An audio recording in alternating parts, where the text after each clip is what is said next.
Hello everyone. Welcome to our 5th HTML tutorial for beginners. In our today's tutorial, we are going to talk about the types of HTML lists. Kindly follow to the end. HTML lists help you as a developer to list items in a list.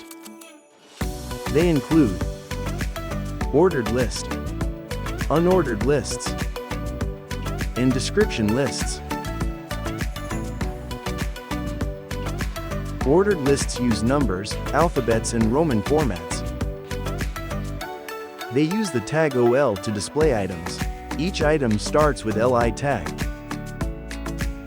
The example below shows how to write ordered list in a HTML editor.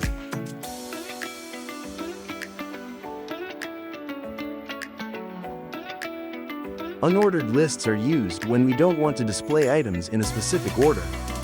They use bullet format. Unordered lists use ul tag.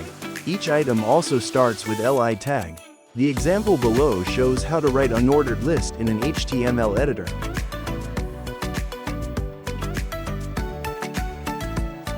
Description lists, also known as definition lists, are list items with description of each item.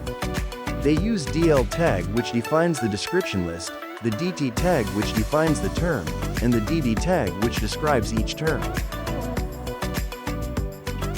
In our next tutorial, we are going to give you detailed information of each HTML list, show you how to write the code of each of them in an HTML file, and also how they are displayed in the browser. Stay tuned. Thank you for watching. See you in our next tutorial. And if you have not yet subscribed to our YouTube channel, kindly do so.